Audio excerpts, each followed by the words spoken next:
15 নয় 17 অক্টোবর হবে জুলাই সনদের স্বাক্ষর। অনুষ্ঠানে যোগ দিতে প্রস্তুতি নিচ্ছে বিএনপি, এনসিপি সহ রাজনৈতিক দলগুলো। স্বাক্ষরের ব্যাপারে আমরা ইতিবাচক, তবে চূড়ান্ত সিদ্ধান্তটা নেব জুলাই সনদের চূড়ান্ত ভার্সন আর বাস্তবায়ন পদ্ধতি দেখার পর। মহাসচিব মির্জা ফখরুল ইসলাম আলমগীর এবং আমাদের স্ট্যান্ডিং কমিটির সদস্য জনাব সালাউদ্দিন আহমেদ, ওনারা দুইজন বাংলাদেশ জাতীয়তাবাদী দলকে প্রতিনিধিত্ব করবেন, তারা স্বাক্ষর করবেন।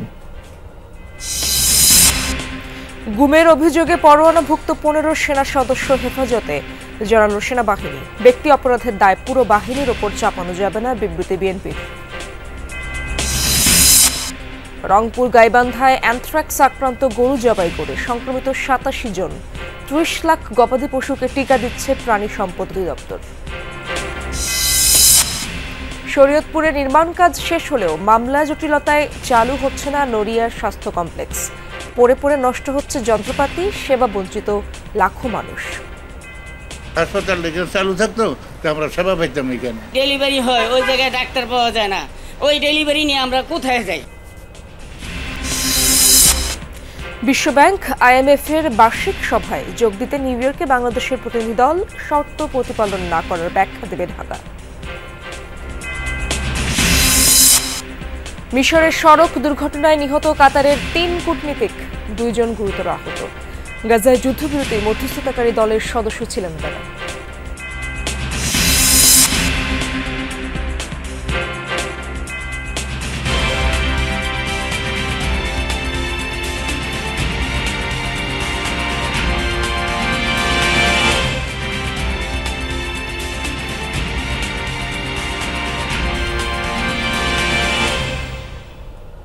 আমন্ত্রণ যমুনা নিউজে, আপনাদের সঙ্গে আছি আমি ইশরাত জাহান।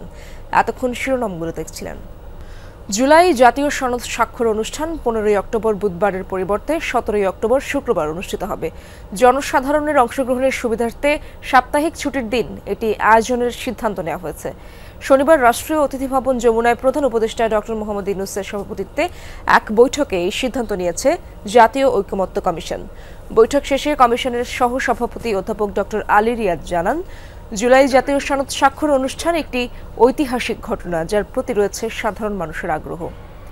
তাদের অংশগ্রহণের সুবিধার্থে অনুষ্ঠানের সময় 2 দিন পিছিয়ে 17 অক্টোবর শুক্রবার বিকেলে রাখা হয়েছে, যা সংসদ ভবনের দক্ষিণ প্লাজায় অনুষ্ঠিত হবে। অনুষ্ঠানে দেশের বিভিন্ন রাজনৈতিক দল ও জোটের প্রতিনিধিরা অংশ নেবেন। এছাড়া বিভিন্ন শ্রেণী ও পেশার প্রতিনিধিদের আমন্ত্রণ জানানো হবে। শনিবারের বৈঠকে আরও উপস্থিত ছিলেন জাতীয় ঐকমত্য কমিশনের সদস্য ডক্টর বদিউল আলম মজুমদার, সংস্কৃতি উপদেষ্টা মোস্তফা সরোয়ার ফারুকী ও প্রধান উপদেষ্টার বিশেষ সহকারী মনির হায়দার। জুলাই সনদে স্বাক্ষর করতে প্রস্তুতি নিচ্ছে রাজনৈতিক দলগুলো। তার আগে দেখতে চান সনদের চূড়ান্ত খসড়া। বিএনপির পক্ষে দলের মহাসচিব মির্জা ফখরুল ও স্থায়ী কমিটির সদস্য সালাহুদ্দিন আহমদ সংসদের দক্ষিণ প্লাজার অনুষ্ঠানে যোগ দেবেন। এনসিপি থেকে যাবেন নাহিদ আক্তার। নেতারা বলেন, জুলাই সনদের মাধ্যমে বাংলাদেশের গণতন্ত্রের ঐতিহাসিক যাত্রা শুরু হবে। আরিফিন শাকিলের প্রতিবেদনে বিস্তারিত। প্রায় 7 মাস ধরে 3 দফায় রাজনৈতিক দলের সাথে দীর্ঘ আলোচনা করে ঐকমত্য কমিশন। আলোচনায় পক্ষে বিপক্ষে যুক্তি, ওয়াকআউটের মতো ঘটনায় সংসদের আবহ তৈরি হয় কমিশনের বৈঠকে। অবশেষে কিছু বিষয়ে আপত্তি তথা নোট অব ডিসেন্ট দিয়ে 84টি প্রস্তাবে ঐকমত্যে পৌঁছায় দলগুলো, কিন্তু জটিলতা দেখা দেয় বাস্তবায়ন পদ্ধতি নিয়ে। 8 অক্টোবর শেষ বৈঠকে প্রায় সব দলই সনদ বাস্তবায়নে সংসদ নির্বাচনের দিনই গণভোটে সম্মত হয়। তাই 17 অক্টোবর সংসদ ভবনের দক্ষিণ প্লাজায় হবে সনদ স্বাক্ষর অনুষ্ঠান। বৈঠকে অংশ নেওয়া সব দলকেই অনুষ্ঠানে 2 সদস্যের প্রতিনিধি পাঠানোর আমন্ত্রণ জানিয়েছে সরকার।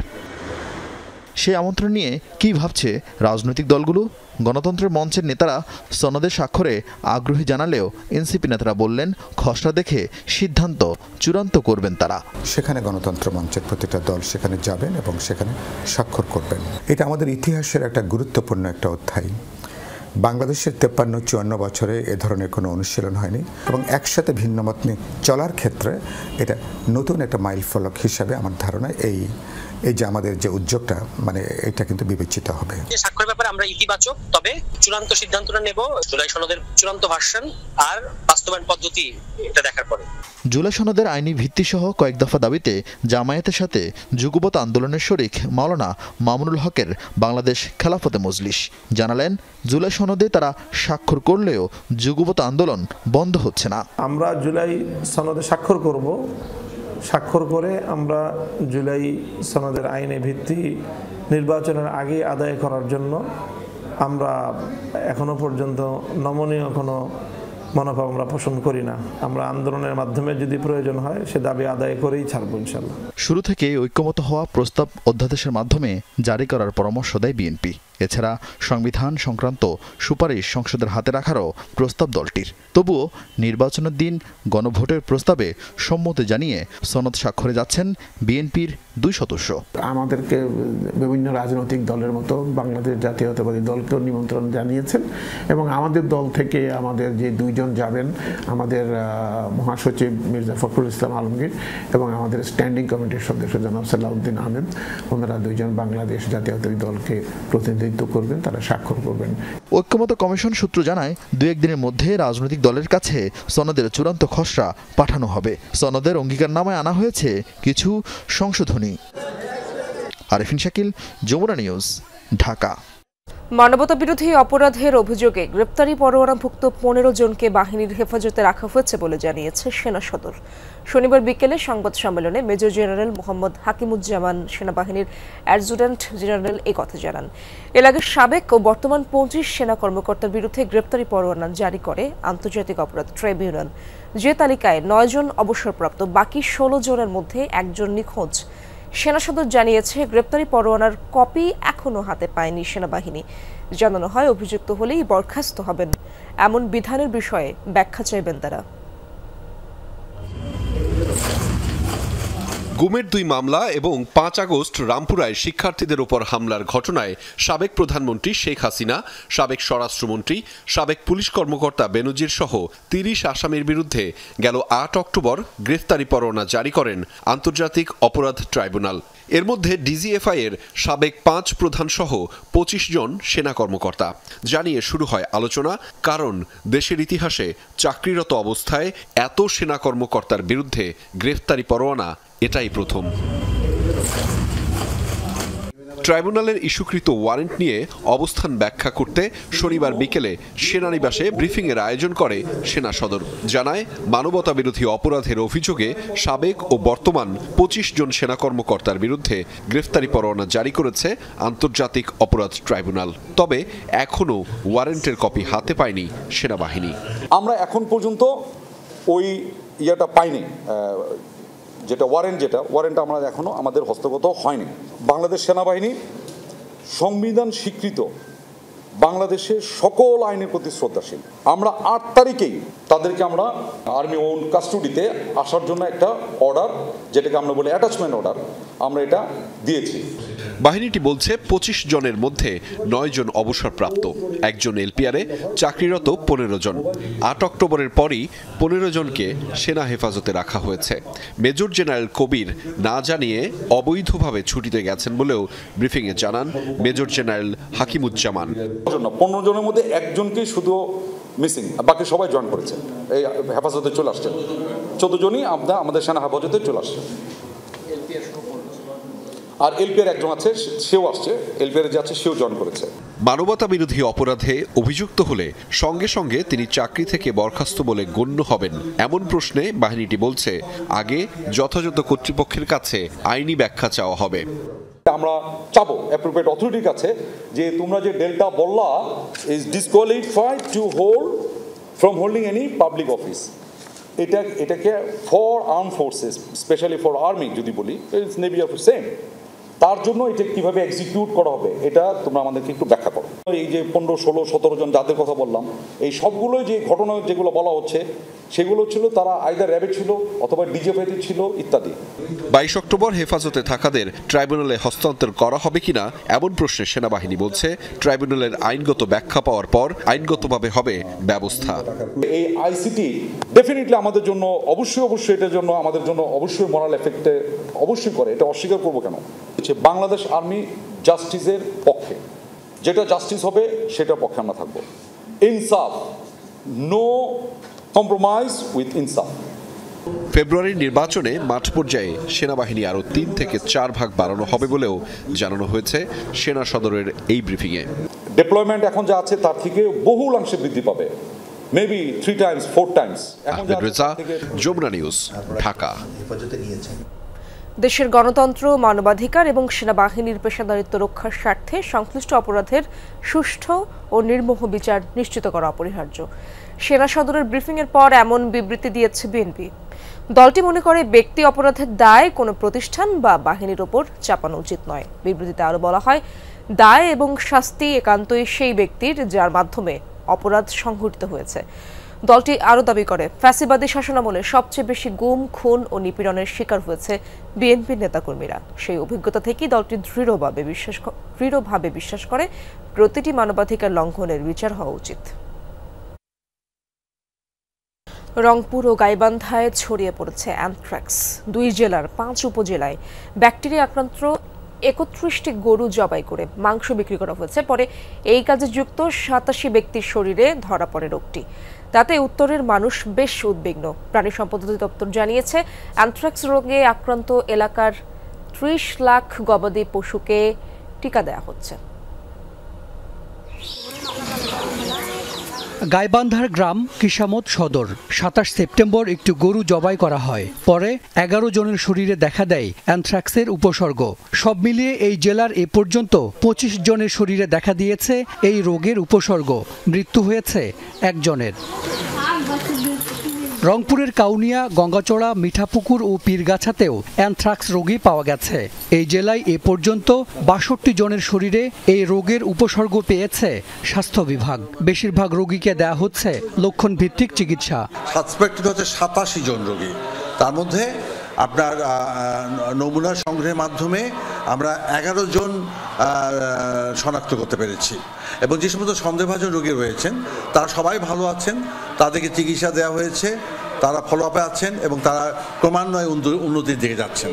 প্রাণী সম্পদ অধিদপ্তরের হিসেবে 2 মাসে অ্যানথ্রাক্স আক্রান্ত পশু পাওয়া গেছে 57টি, মৃত্যু হয়েছে 26টির, আর জবাই করা হয়েছে 31টি। এই পুরো বিষয়টাকেই আমরা খুব গুরুত্ব সহকারে আমরা নিয়েছি এবং আমরা ইতিমধ্যে প্রায় 2 লক্ষ ডোজের মতো অ্যানথ্রাক্স ভ্যাকসিন ওই আক্রান্ত এলাকার অন্য যে গবাদি পশুগুলো আছে সেখানে কিন্তু আমরা ইতিমধ্যে প্রয়োগ করেছি। আমরা টার্গেট করেছি যে এই পুরো এলাকাটায় আমরা কিন্তু ভ্যাকসিনেশন কার্যক্রমের আওতায় আনবো। অ্যানথ্রাক্স একটি ব্যাকটেরিয়া যা প্রকৃতিতে বেঁচে থাকে 70 থেকে 100 বছর। এটি ব্যাপকভাবে ছড়ালে তা হতে পারে বিপদের কারণ। নতুন একটা জায়গা হিসাবে কিছুটা তো মানে কিছুটা আতঙ্কিত মানুষ, কারণ ওনারা এই বিষয়টা দেখেন নাই। আমাদের এই প্র্যাকটিসটার জন্যই আমরা কিন্তু অ্যানথ্রাক্সে আক্রান্ত হই। কোনো পশু মানে ছাগল হোক বা গরু হোক অসুস্থ হলে ওটাকে কেটে বিক্রি করা হয় কিংবা নিজেদের মধ্যে মাংস বিতরণ করা হয়। এই প্র্যাকটিসটা থেকে দূরে থাকতে হবে। 1980 সালে বাংলাদেশে প্রথম শনাক্ত হয় অ্যানথ্রাক্স। এ পর্যন্ত ছড়িয়েছে 16 জেলায়। উত্তরাঞ্চলে এবারই প্রথম শনাক্ত হয়েছে এই রোগ। হাসান মিসবাহ, যমুনা নিউজ, ঢাকা। নির্মাণ কাজ শেষ হয়েছে 1 বছর আগে, অথচ মামলা জটিলতায় এখনও চিকিৎসা সেবা চালু করতে পারেনি শরীয়তপুরের 50 শয্যার নড়িয়া উপজেলা স্বাস্থ্য কমপ্লেক্স। আধুনিক সব সুবিধা থাকা সত্ত্বেও উদ্বোধন না হওয়ায় বঞ্চিত হচ্ছেন লাখো মানুষ। অলস পড়ে থেকে নষ্ট হচ্ছে যন্ত্রপাতি, ক্ষতিগ্রস্ত হচ্ছে নবনির্মিত ভবন। সমস্যার সমাধান করে দ্রুত হাসপাতালটি চালুর কথা জানিয়েছে প্রশাসন। 5 শয্যার আইসিইউ ইউনিট, ইসিজি, এক্স-রে এবং আল্ট্রাসোনোগ্রামের ব্যবস্থা রয়েছে আধুনিক এই ভবনে। রয়েছে শীতাতাপ নিয়ন্ত্রিত কক্ষ, সিসিটিভি ক্যামেরাও। তবে মামলা জটিলতায় 1 বছরেরও বেশি সময় ধরে তালাবদ্ধ পড়ে আছে হাসপাতালটি। হাসপাতাল এখানে চালু থাকতো তো আমরা সেবা পাইতাম এখানে, আর না তো আমরা সেবা পাইতেছি না। একটা মা যদি ডেলিভারি হয় ওই জায়গায় ডাক্তার পাওয়া যায় না, ওই ডেলিভারি নিয়ে আমরা কোথায় যাই? এনে গেলে তো আমাকে টাকা লাগতো না, আমাকে অনেক উপকার হইতো। 2018 সালে পদ্মার ভাঙনে বিলীন হয় শরীয়তপুরের নড়িয়া উপজেলা স্বাস্থ্য কমপ্লেক্সের মূল ভবন সহ বেশ কিছু স্থাপনা।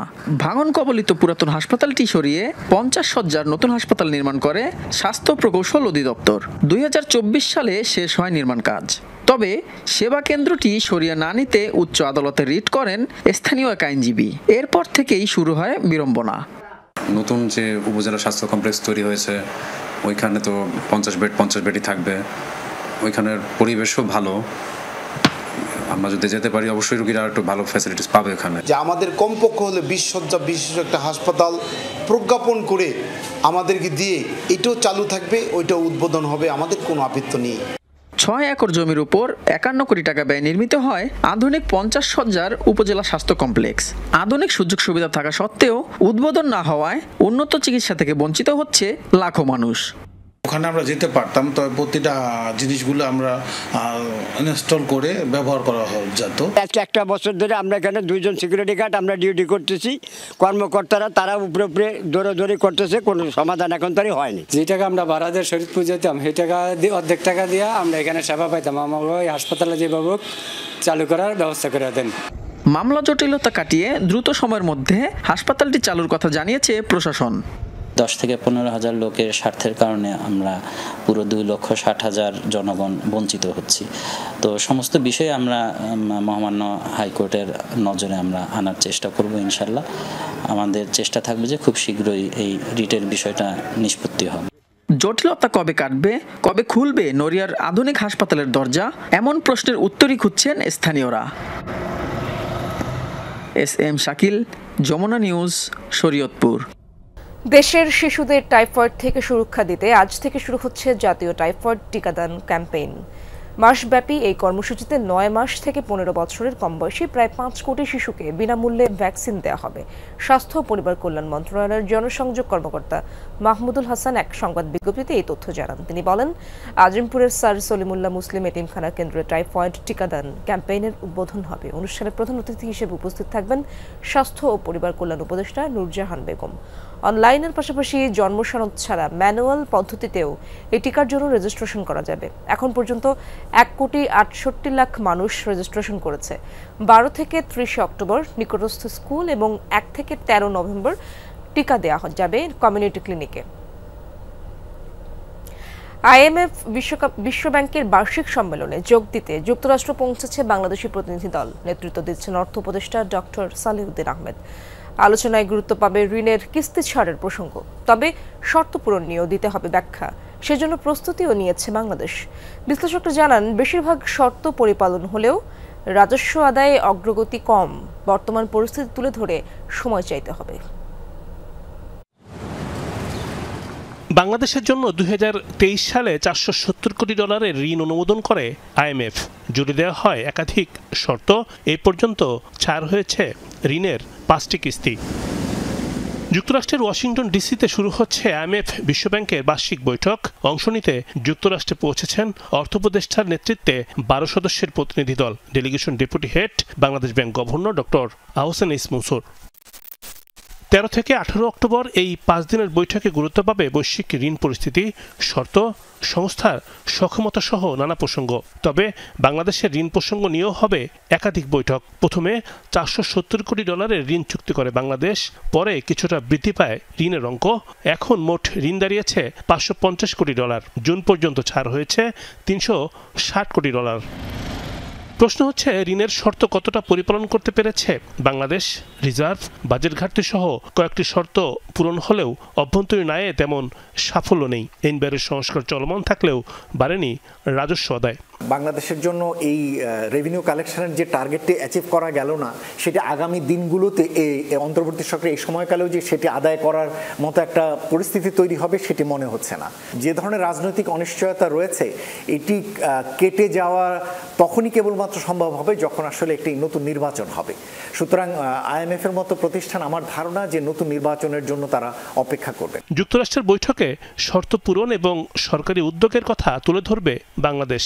সামনের করণীয় এবং অবস্থার উন্নতি করার প্রতিশ্রুতি দেবে প্রতিনিধি দল। IMF-কে বোঝাতে হবে যে আমরা বেশ কিছু প্রোগ্রেস করেছি, আরও অনেক কিছু বাকি, কিন্তু তারা যেন আমাদের পাশে থাকে। তারা অতীতে আমাদের পাশে থেকেছে, কিন্তু তাদের সমস্ত শর্তই কিন্তু অত্যন্ত কঠিন এবং এটা সারা পৃথিবীর জন্য একই রকম। মানে মার্কিন যুক্তরাষ্ট্রের জন্য যেরকম শর্ত, বাংলাদেশের জন্য একই রকমের শর্ত। এই কঠিন শর্ত প্রতিপালন কিন্তু অনেক সময় কঠিন হয়ে যায়, কারণ হলো যে আমাদের রাজনৈতিক বাস্তবতা আছে, দেশের যেসব প্রাতিষ্ঠানিক যে সংস্কার, সেগুলোর অনেক জায়গাতে আমরা কোনোভাবে কুলকিনারা করতে পারছি না। যদি অন্যান্য যে সমস্ত শর্তগুলো আছে সেগুলো প্রতিপালন করতে না পারি, তাহলে সেক্ষেত্রে আগামী কিস্তির অর্থ আটকে যেতে পারে। ষষ্ঠ কিস্তির অর্থ ছাড় করতে পরিস্থিতি মূল্যায়নে 29 অক্টোবর ঢাকা সফরে আসছে IMF প্রতিনিধি দল। রিমুর রহমান, যমুনা নিউজ, ঢাকা। চট্টগ্রামে একটি কনসার্টে জয় বাংলা স্লোগান দেয়ায় সংঘর্ষ ও ভাঙচুর হয়েছে। এই ঘটনায় আহত কমপক্ষে 15 জন। শনিবার রাতে নগরের GEC কনভেনশন সেন্টারে হোন্ডা হর্নেট 2.0 ফান অ্যান্ড রকফেস্টে হয় এই ঘটনা। প্রত্যক্ষদর্শীরা জানান, কনসার্টটি সবার জন্য উন্মুক্ত থাকায় ভেতরে প্রবেশ করা নিয়ে সিকিউরিটির সাথে শুরু থেকেই বাকবিতণ্ড চলছিল। হঠাৎ একটি পক্ষ জয় বাংলা স্লোগান দিলে দর্শকদের মধ্যে হট্টগোল ও মারামারি শুরু হয়। এ সময় ভেন্যুর জানালা ভাঙচুর ও আয়োজকদের ব্যানার ফেস্টুন ছিঁড়ে ফেলা হয়। অবস্থার অবনতি হলে স্টেজ থেকে নেমে যায় ব্যান্ড দলগুলো। পরে পরিস্থিতি নিয়ন্ত্রণে পুলিশ লাঠিচার্জ ও ফাঁকা গুলি করে। এতে শরীফ নামে এক ব্যক্তি গুলিবিদ্ধ হয় এবং 15 জন আহত হয়। তারা নগরের বিভিন্ন হাসপাতালে চিকিৎসাধীন রয়েছে। ঘটনার সাথে জড়িত 12 থেকে 15 জনকে আটক করেছে পুলিশ। এই ঘটনার জেরে GEC মোড় এলাকায় প্রায় আধ ঘন্টা যান চলাচল বন্ধ ছিল। প্রোগ্রাম চলতেছিল, আর্সেল গেল ব্রেকের কথা বলে, এরপর হঠাৎ করে ধাক্কাধাক্কি মারামারি। কাজের টাইমে দেখি গোলাগুলো হচ্ছে, আমগো বাইরে যত মাল ছিল সব ভেঙে ফেলেছে, ওনারা সব নিয়ে গেছে। মানবতা বিরোধী অপরাধ মামলায় শেখ হাসিনা সহ 3 জনের বিরুদ্ধে হওয়া মামলার আজ যুক্তিতর্ক বা আর্গুমেন্ট উপস্থাপন শুরু হবে। প্রথম দিন যুক্তিতর্ক উপস্থাপন করবে প্রসিকিউশন। এরপর শেখ হাসিনার পক্ষে রাষ্ট্রনিযুক্ত আইনজীবী নিজেদের যুক্তি তুলে ধরবেন। শেষ পর্যায়ে প্রসিকিউশন যুক্তি খণ্ডন করবেন। কদিনের এই শুনানি শেষ হলেই মামলাটি রায়ের পর্যায়ে যাবে। আজ প্রসিকিউশনের যুক্তিতর্ক সরাসরি সম্প্রচার করা হবে প্রসিকিউশনের ফেসবুক পেজ এবং বাংলাদেশ টেলিভিশনে। শনিবার সাংবাদিকদের এই তথ্য জানান ট্রাইব্যুনালের প্রসিকিউটর গাজী MH তামিম। আন্তর্জাতিক অপরাধ ট্রাইব্যুনালে সাবেক প্রধানমন্ত্রী শেখ হাসিনা, সাবেক স্বরাষ্ট্রমন্ত্রী আসাদুজ্জামান খান কামাল, সাবেক IGP চৌধুরী আব্দুল্লাহ আল মামুনের মামলার সাক্ষ্য গ্রহণ শেষ হয়েছে। আগামীকালকে ট্রাইব্যুনালে এই মামলার যুক্তিতর্ক উপস্থাপন শুরু হবে। আইন অনুযায়ী প্রথমে যুক্তিতর্ক উপস্থাপন করবে প্রসিকিউশন, তারপরে ডিফেন্স, তারপরে এই যুক্তিতর্ক রিপ্লাই দিবে আবার প্রসিকিউশন। এটি হলো ট্রাইব্যুনালে একটি মামলার সর্বশেষ ধাপ। যুক্তিতর্ক উপস্থাপন শেষে মামলাটি রায়ের জন্য অপেক্ষমান রাখা হবে। টাঙ্গাইলের কালিহাতী উপজেলার নারান্দিয়াতে বাক ও শ্রবণ প্রতিবন্ধী এক তরুণীকে ধর্ষণের অভিযোগে এলাকায় তীব্র ক্ষোভ ও নিন্দার ঝড় উঠেছে। 9 অক্টোবর ভুক্তভোগীর বাবা কালিহাতী থানায় মামলা করেন। অভিযুক্ত ইসমাইল হোসেন ওয়ার্ড বিএনপির সাধারণ সম্পাদক ছিলেন। পুলিশ বলছে মামলার তদন্ত চলমান, পাশাপাশি আসামিকে গ্রেফতারের জন্য অভিযানও চলছে। জন্মগতভাবে বাক ও শ্রবণ প্রতিবন্ধী এই তরুণী বিভিন্ন ইঙ্গিতের মাধ্যমে পরিবারের কাছে বর্ণনা করে নিজের সাথে ঘটে যাওয়া নির্মম ঘটনা। কাগজে লিখে দিয়েছে ধর্ষকের নামও। ভুক্তভোগীর পরিবার জানায়, কয়েক মাস আগে বারবার পেট ব্যথার কথা ইঙ্গিতের মাধ্যমে জানায় সে। ডাক্তার দেখানোর পর জানা যায় ওই তরুণী 6 মাসের অন্তঃসত্ত্বা। পরে তার দেয়া তথ্য অনুযায়ী একই গ্রামের ইসমাইল হোসেনের নামে ধর্ষণ মামলা করেন ভুক্তভোগীর বাবা। অভিযুক্ত ইসমাইল 2 নং ওয়ার্ড বিএনপির সাধারণ সম্পাদক ছিলেন। মনে করছে আগে পেটে দুঃখ পাইলো, তারপরে ডাক্তারের কাছে নিয়ে গেছিলাম। ডাক্তাররা বলছে যে 5-6 মাস সন্তান পেটে। তারপরে মিয়া বলছে বলে লেহা দেখাইছে, আর কে নাম করলো না, হ্যাঁ নাম করলো, ছেলের নাম হচ্ছে ইসমাইল। এদিকে বিষয়টি জানাজানির পর শুক্রবার রাতেই অভিযুক্ত ইসমাইল হোসেনকে পদ থেকে বহিষ্কার করা হয়। এই ন্যাক্কারজনক ঘটনা, এটা আসলে সম্পূর্ণ ব্যক্তিগত। দল থেকে এই মেয়ের পক্ষে থাকবো আমরা, কারণ কোনো ব্যক্তির দায়ভার বিএনপি নিবে না। এ ঘটনায় মূল অপরাধীকে দ্রুত আইনের আওতায় এনে সর্বোচ্চ শাস্তির ব্যবস্থা নিশ্চিত করতে প্রশাসনকে আহ্বান জানান স্থানীয়রা। মেয়েটা তো বোবা, অসহায়, সংসারটা অসহায়, এটা আর চূড়ান্ত বিচার আমরা চাই। এলাকাবাসী হিসাবে এই ঘটনা যদি সে করে থাকে তার জন্য আমরা উপযুক্ত বিচার চাই। তাদের জন্য সুস্থ বিচার চাই, আমরা সুস্থ বিচার যেন আমাদের কাছে ন্যায় বিচারটা পাই, এটাই আমাদের আশা। এরই মধ্যে ভুক্তভোগীর প্রাথমিক মেডিকেল পরীক্ষা হয়েছে। আসামিকে গ্রেফতারের জন্য অভিযান চলছে বলে জানিয়েছে পুলিশ। ঘটনা তো অনেক আগের, মেয়ের বাচ্চা, পেটে বাচ্চা আছে, অনুমান করছে ওরা মানে ইয়ে করছে 6 মাস আগের ঘটনা। মামলা হয়েছে, আমরা ভিকটিমের নার্সিং করতেছি, বৃহস্পতিবার মামলা হয়েছে, আইনগত ব্যবস্থায় আছি। ঘটনার পর থেকে পলাতক রয়েছে আসামি ইসমাইল হোসেন। তার বাড়িতে গেলেও কাউকে পাওয়া যায়নি। জারিন অর্নি, যমুনা নিউজ। হবিগঞ্জে 5 বছরেও ব্রিজের নির্মাণ কাজ শেষ না হওয়ায় সীমাহীন দুর্ভোগে কয়েক হাজার চা শ্রমিক। জীবনের ঝুঁকি নিয়ে প্রতিদিন চলাচল করতে হচ্ছে নারী, বৃদ্ধ, শিক্ষার্থী সহ বেশ কয়েকটি গ্রামের মানুষকে। টিলা বেয়ে ওঠা নামা করতে গিয়ে কখনো আঘাত লাগছে, কখনো নষ্ট হচ্ছে পোশাক। দ্রুত প্রকল্প শেষ করার দাবি স্থানীয়দের। এলজিইডি ও ঠিকাদারি প্রতিষ্ঠান বলছে চলতি মাসেই শেষ হবে কাজ। পাহাড়ি ছড়া পার হতে 10 ফুট উপর থেকে লাফ দিতে হয় চা বাগানের শিক্ষার্থীদের। ঝুঁকি নিয়ে স্কুলে যেতে হয় তাদের। এতে কখনো আঘাত লাগে, কখনো নষ্ট হয় কাপড়। অথচ ছড়ার উপরে 5 বছর ধরে চলছে ব্রিজের নির্মাণ কাজ। স্কুল কলেজ যেতে পারে না, বাচ্চা কাচ্চাদের পড়তে এই সুযোগ নাই। উপর থেকে লাফ দিয়ে আমরা আসছি এখানে অনেক সমস্যা। এই যে দেখেন আমরা পরীক্ষা দিয়ে যাইতেছি, টাইমের নিয়ে অনেক ব্রিজের কারণে আমরা যেতে পারছি না, একটু গাড়ির সমস্যা। হবিগঞ্জের মাধবপুর উপজেলার সুরমা ও তেলিয়াপাড়া চা বাগানের কয়েকটি বস্তি সহ আশপাশের গ্রামবাসীর প্রধান রাস্তা এটি। সংযোগ সড়ক না থাকায় সীমাহীন দুর্ভোগে কয়েক হাজার মানুষ। বিকল্প সড়কে প্রায় 3 কিলোমিটারের কষ্ট এড়াতে জীবনের ঝুঁকি নিচ্ছেন কেউ কেউ। সবচেয়ে ভোগান্তিতে নারী আর বৃদ্ধরা। পুরুষ মানুষ তো ঝাঁপায় উপায় যেমনি হোক এরা নালা খালা ভাঙ্গা গায়, আমরা মহিলা মানুষের তো কষ্ট অনেক হয়। আদিবাসী 7-8টা গ্রাম আছে এখানে, প্রায় 15,000-20,000 লোকের বসবাস। সরকারের প্রায় 3 কোটি টাকার বাজেট এটা, তারপরে তার কোন কাজের গতি নাই। 2020 সালের মাঝামাঝিতে তেলিয়াপাড়া শাহপুর সড়কে 45 মিটার ব্রিজের নির্মাণ কাজ শুরু করে স্থানীয় সরকার প্রকৌশল বিভাগ। প্রায় 3 কোটি টাকা ব্যয়ে কাজের দায়িত্ব পায় মেসার্স হাসান এন্টারপ্রাইজ। এলজিইডির নথি অনুযায়ী 2022 সালের নভেম্বরে কাজ শেষ হওয়ার কথা, অথচ 5 বছরেও শেষ না হওয়ায় ক্ষুব্ধ স্থানীয়রা। তো এটা খাস কইরে সারা কন্ট্রাক্টর বাইকে গেছে, এখন খাস করে না, দাঁড়িটা কিতা সিজন আইলে ঠিক করুম। আমরা চাই কি সরকার আমাদের জন্য একটা ভালো সড়ক পথ কইরা দিক, যাতে আমরা যাতায়াতের জন্য একটু সুযোগ সুবিধা হয়। বেশিরভাগ কাজ শেষ হলেও সংযোগ সড়ক না থাকায় ব্রিজটি ব্যবহারের অনুপযোগী। ঠিকাদারি প্রতিষ্ঠান ও এলজিইডি বলছে চলতি মাসেই শেষ করা হবে নির্মাণ কাজ। বৃষ্টি কমলে আমরা এটা কইরা দেব। এলজিইডি থেকে প্রোডাকশনের ব্যবস্থা করেও না, যদি করতে হন আমি নিজেই কইরা জীবনে ভাব করছিলাম, আল্লাহ মোচন করুন। অক্টোবরের মধ্যে তাকে কাজ সমাপ্ত করার জন্য সময় বেঁধে দেওয়া হয়েছে। এর সময়ের মধ্যে কাজ সমাপ্ত না করলে ঠিকাদারি লাইসেন্স ডিবার সহ জরিমানা সহ লাইসেন্স চুক্তি বাতিল করার প্রয়োজনীয় পদক্ষেপ গ্রহণ করা হবে। এরই মধ্যে 2,42 লাখ টাকার বিল উত্তোলন করেছে ঠিকাদারি প্রতিষ্ঠান। প্রদীপ দাস সাগর, Jamuna news, Habiganj.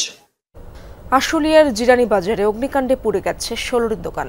Fire service জানায় শনিবার মধ্যরাতে হঠাৎই জিরানি বাজার এলাকার একটি দোকানে আগুন দেখতে পায় স্থানীয়রা। খবর পেয়ে ডিইপিজেড ও কাশিমপুর ফায়ার সার্ভিসের 5টি ইউনিট ঘটনাস্থলে পৌঁছায়। প্রায় 1 ঘন্টার চেষ্টায় নিয়ন্ত্রণে আসে আগুন।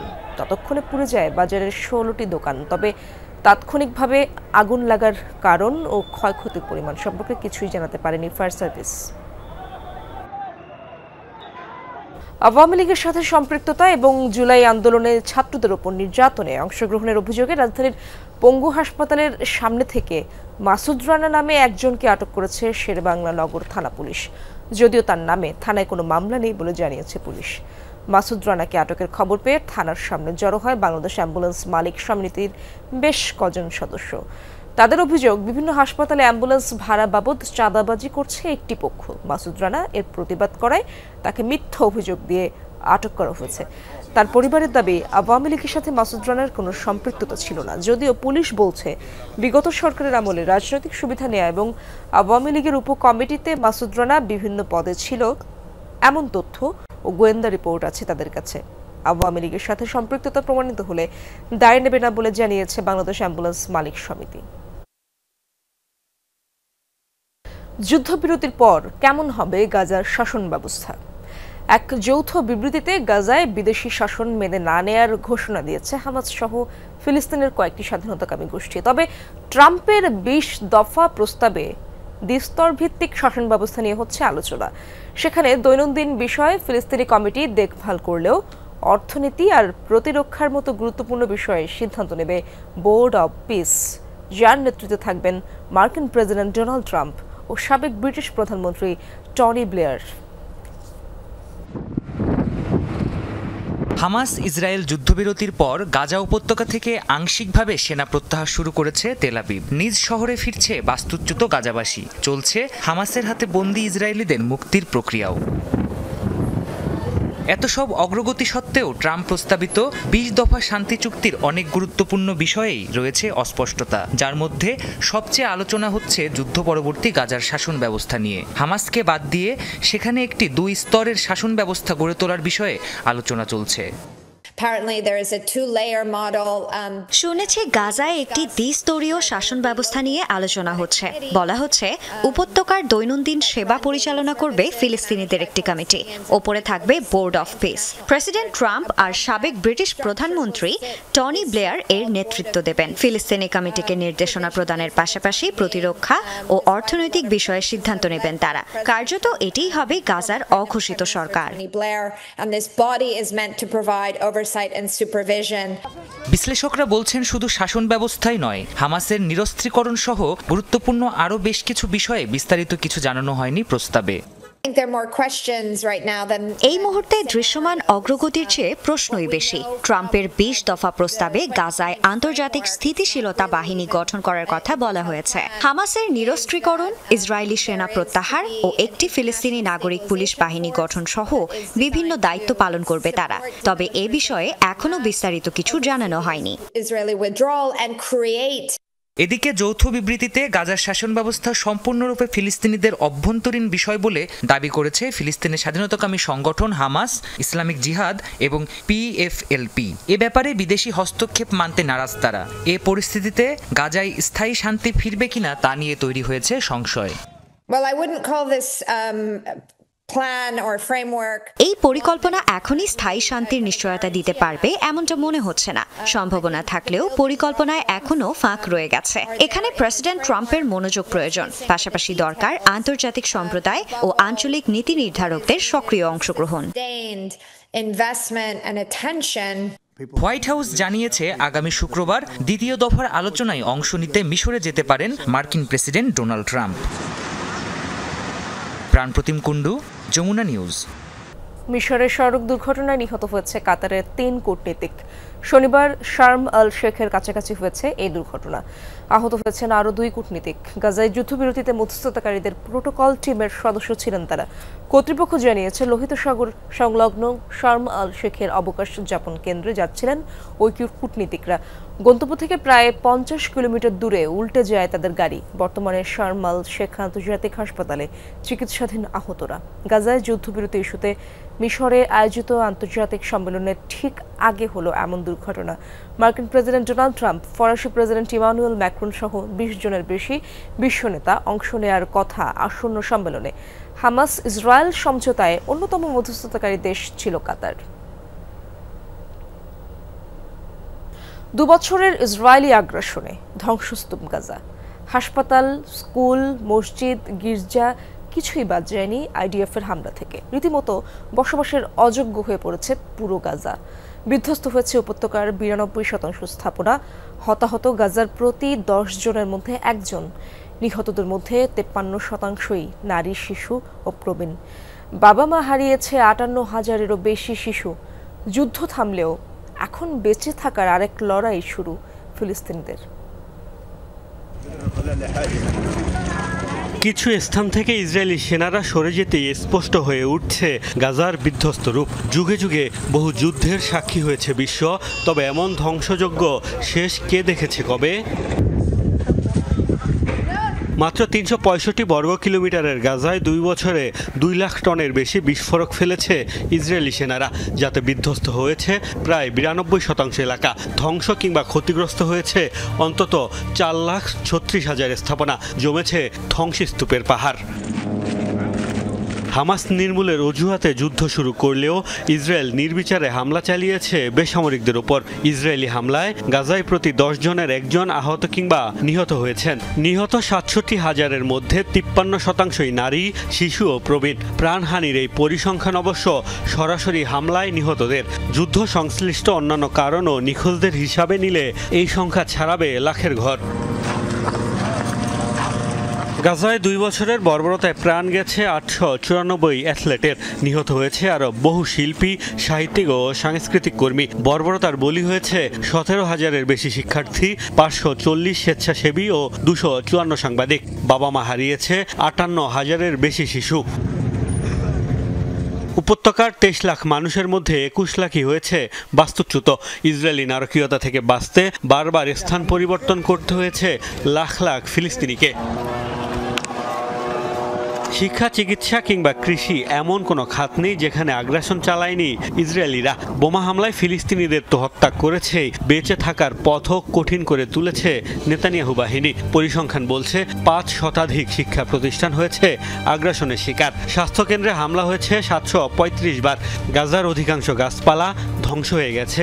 বর্বরতার পর এখন উপত্যকার মাত্র ১.৫% কৃষি জমি চাষের উপযোগী, ফলে খাদ্য উৎপাদন রীতিমতো অসম্ভব হয়ে পড়েছে।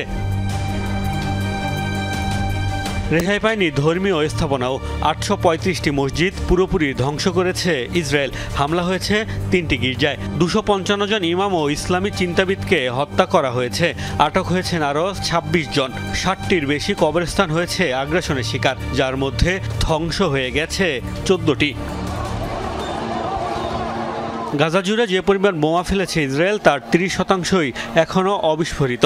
ফলে বছরের পর বছর এই বোমার আতঙ্ক সাথে নিয়েই দিন পার করতে হবে ফিলিস্তিনিদের। মোস্তফা মাহমুদ, যমুনা নিউজ।